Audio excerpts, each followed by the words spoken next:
नमस्कार, मैं हूं राणा यशवंत और आप देख रहे हैं इन खबर।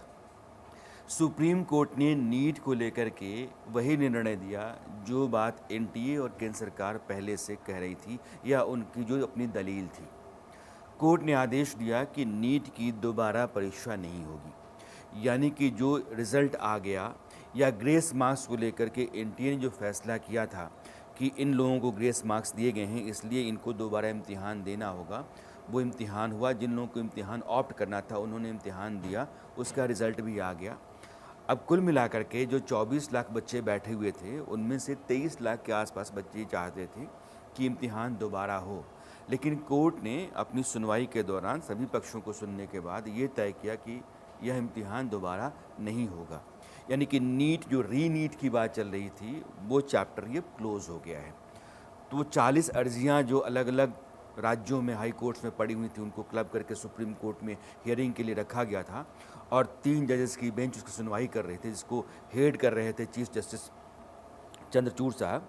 तो उन्होंने इस बेंच ने कुल मिलाकर के यह माना है कि जो कंसर्न था बेंच का कि बड़े स्केल पर पेपर लीक का असर हुआ हो, पेपर लीक हुआ है, कोर्ट ने माना ज़रूर था, लेकिन वो इस बात की जांच कर रहा था या इत्मीनान करना चाहता था कि इस पेपर लीक से क्या बहुत बड़े स्केल पर धांधली हुई है, क्या पेपर लीक बहुत सारे लोगों को पेपर के ज़रिए पेपर पहुंचा है।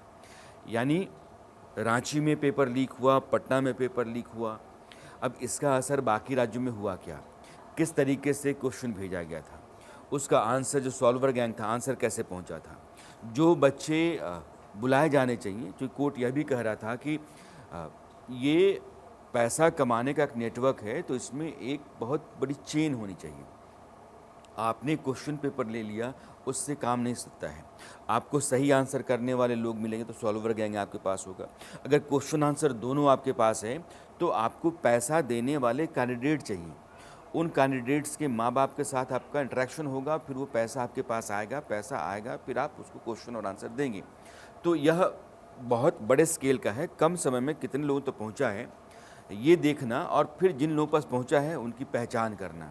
कोर्ट कहता है कि आप पहचान कर लीजिए, अगर उनकी पहचान हो जाती है तो फिर उनके साथ क्या किया जाएगा उस पर बात होगी। लेकिन यह 24 लाख बच्चे जो एक बार इम्तिहान देते हैं, सिर्फ पेपर लीक के कारण कुछ राज्यों में कुछ बच्चों को उसका फ़ायदा हुआ नहीं हुआ इसकी भी गारंटी या उसका कोई सबूत नहीं है।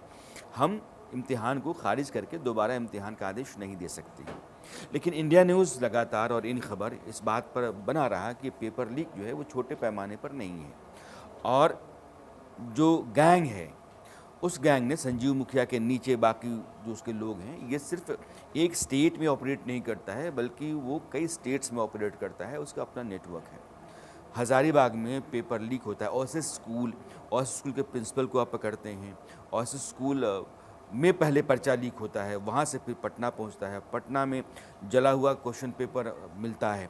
और हमने लगभग सारे सबूत एक साथ कोरिलेट करके बताए थे कि वो सिर्फ झारखंड नहीं, बिहार नहीं, बल्कि महाराष्ट्र और गुजरात, हरियाणा जैसे राज्यों में भी इसका असर हुआ होगा पर्चा लीक का। लिहाजा इसको बड़े पैमाने पर धांधली मान करके दोबारा इम्तिहान कराया जाना चाहिए। और बच्चों की जो बड़ी जमात थी, जो बहुतायत है, वो बच्चे चाहते थे कि इम्तिहान दोबारा हो क्योंकि उनके साथ इंसाफ नहीं हुआ। क्यों नहीं हुआ है?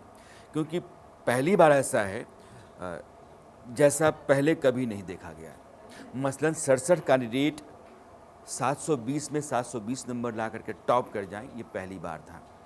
पहली बार ये है कि कट ऑफ सरकारी मेडिकल कॉलेजेस का कट ऑफ बहुत ऊपर है, 650 और 655 वाले बच्चे भी उनको सरकारी मेडिकल कॉलेज नहीं मिल रहा है।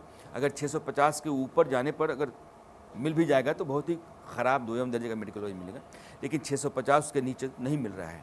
जबकि हर साल 650 640 पे तो आपको शानदार मेडिकल कॉलेजेस मिला करते थे सरकारी, और इस बार वैसा नहीं है। तो वैसे बच्चे जो 620 630 640 50 ला करके अपने आप को मानते थे कि उन्होंने बहुत बड़ा कमाल कर लिया है और उनको अच्छा मेडिकल कॉलेज मिल जाएगा, नहीं मिला, तो वो भी ठगा हुआ सा महसूस कर रहे हैं। उनको भी लग रहा था कि नहीं इम्तिहान दोबारा होना चाहिए, लेकिन वैसे लोग जिनका मार्क्स बहुत ऊपर है वो नहीं चाहते हैं कि इम्तिहान दोबारा हो क्योंकि उनको मेडिकल कॉलेजेस मिल गए हैं, सरकारी मेडिकल कॉलेज।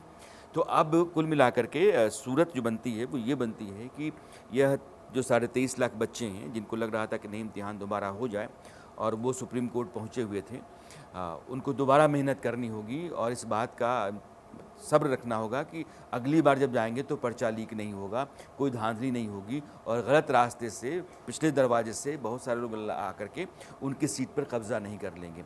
इस धांधली ने हालांकि भारत के भीतर परीक्षाओं के दौरान पर्चा लीक और गलत तरीके से पिछले दरवाजे से लोगों को भर्ती करने या फिर मेडिकल कॉलेजेस में एडमिशन दिलवाने का एक बड़ा नेटवर्क काम करता रहा है और इसमें बहुत लंबे समय से बहुत सारे लोग शामिल हैं। और संजीव मुखिया को देखिए कि उसका बेटा डॉक्टर है, लेकिन वो भी इस मामले में जेल में रहा।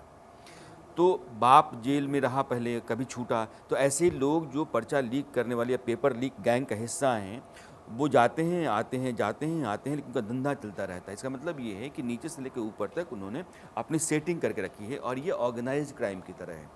तो अगर सरकार को पर्चा लीक बंद करना है और ईमानदारी से इम्तिहान करवा करके उन बच्चों का भरोसा जीतना है जो अपनी मेहनत से, अपनी काबिलियत से अपनी जगह हासिल करना चाहते हैं, तो सबसे पहले इन लोगों के साथ बंदोबस्त सही होना चाहिए कि ये जेल में गए तो लंबे समय तक गए। कानून आ गया है, नया कानून, उस कानून में बड़े कड़े प्रावधान हैं, लेकिन कड़े प्रावधानों के मुताबिक सज़ाएं हो जाएं और वो सज़ा काटने चले जाएं, यह इंश्योर करना बहुत ज़रूरी है। तो कि इसी के भरोसे आपको समाज का भरोसा मिलेगा। तो मुझे लगता है कि ये सुप्रीम कोर्ट का फैसला जो है उससे बहुत सारे बच्चे बहुत नाउम्मीद हुए होंगे और हम लोगों ने भी उन बच्चों के साथ बहुत लंबी लड़ाई लड़ी है। सारे एविडेंसेस हमने रखे हैं, उन सारे लोगों को जोड़ा, उनकी गवाहियाँ ली, उनको दिखाया, सुनाया और बताया कि बहुत बड़े पैमाने पर उम्मीद यह भी थी कि सुप्रीम कोर्ट जब बैठेगा तो ये जब सारे सबूत और गवाहियाँ देखेगा तो मानेगा कि नहीं, ये तो धांधली बड़े पैमाने पर है और इस तरीके से तो बहुत सारे बच्चों के साथ नाइंसाफ़ी हुई है। तो इंसाफ का रास्ता ये है कि दोबारा इम्तिहान हो, लेकिन देश की सबसे बड़ी अदालत है और चीफ जस्टिस की अगुवाई में एक बेंच उसका हियरिंग सुनवाई कर रही है, तो लाजमी है कि उसका फैसला सर्वमान्य है और सबको मानना होगा। तो कुल मिलाकर के एक लाइन की खबर उन बच्चों के लिए जो नीट के ज़रिए डॉक्टर बनना चाहते हैं कि आपको दोबारा इम्तिहान नहीं देना होगा। इम्तिहान फिर से हो और आपके लिए कोई गुंजाइश बने, ये उम्मीद आपकी जो है वो अब पूरी नहीं हो सकती है। लिहाजा आप अगले साल के लिए तैयारी कीजिए और आप सबों को बहुत सारी शुभकामनाएं।